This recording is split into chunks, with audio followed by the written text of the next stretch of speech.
In the name of God, Father, Son, and Holy Spirit. Amen. Well, good afternoon, everyone, family and friends. Welcome to St. Andrew's Church. And it's just such a great day to be here today as we're invited to be witnesses and participants in this wonderful celebration of Christian marriage. Courtney and Matt, I personally say for myself, and I know speaking for everyone here today, your family and friends in the congregation, and this sort of, well, it's hard even to know one of the largest bridal parties I think I've ever seen. All your family and friends here. What a wonderful, wonderful day. With full hearts, we express our thanks to you for inviting us and for including us as this new chapter is begun in your lives. The long winter is soon to be in the rearview mirror. When we started planning this ceremony many months ago now, we were anticipating the possibility that we might have to have the sidewalks shoveled and the salt put down on the front steps before the ceremony would begin. But instead, it looks almost more like May than March out the front door of the church. And certainly this anticipation of spring reflects something of what is in our hearts as we share this time with you, that it would be a time of renewal and refreshment and new life all around us, and especially for you in your life together. What I know is in my heart and with all our hearts this afternoon, that this is going to be something special, this marriage, and as this family settles and grows in this new way. We already see it in the relationship and the family that you have built together, your life now and this new life that begins. In the deep mystery of God's providence, He is doing a great thing in your lives. He has a plan for you and for your lives, and it's just beginning to unfold. It's going to be very exciting to see it unfold in a new way in the days and months and years ahead. I thank you especially for selecting these readings from the Psalms and from Matthew's Gospel for us. They, as they've been read for us today, certainly reflect a kind of a gift for us as we think about marriage. The themes are very similar between the reading of the Psalm and the reading of Matthew's Gospel. Unless the Lord builds the house, those who build it labor in vain.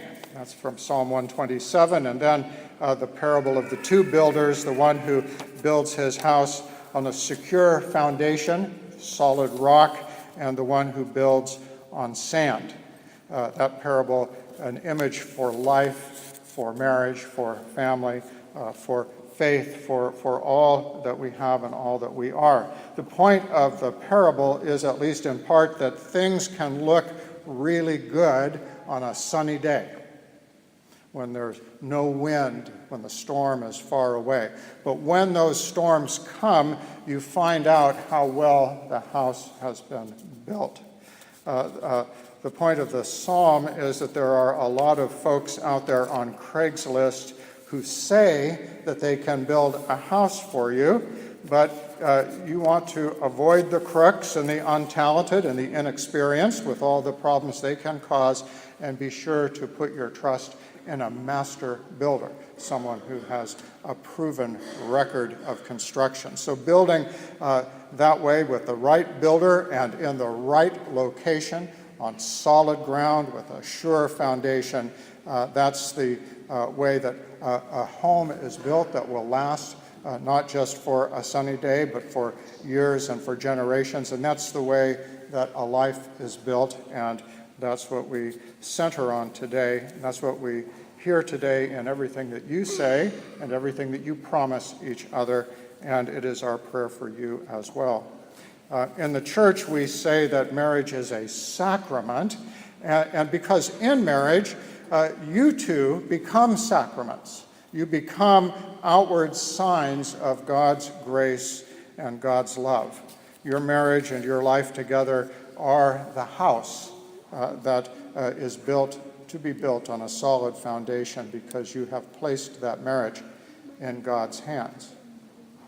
This is a calling. It's not just a choice, although there's a wonderful story of choice and how they met and the whole unfolding story of their relationship. But this is a calling from God. It's a calling that sits upon your lives and will continue every day of your life. I like to say that one of my very favorite stories in the Old Testament comes from the book of Exodus in the 3rd chapter. It's one of the stories that many of us have heard and seen in some way before. It's a moment of vocation and calling.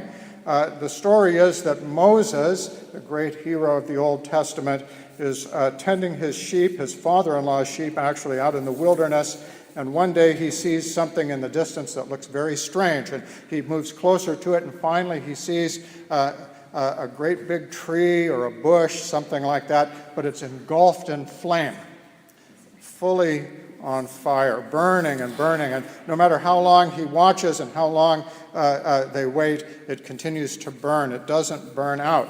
And he's amazed at that sight. And then all at once, there's this great, deep, booming voice that comes from the flame.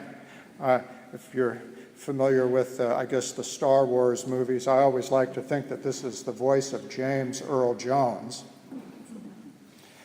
The voice from the flame says, "Take off your shoes, Moses, for the ground on which you are standing is holy ground."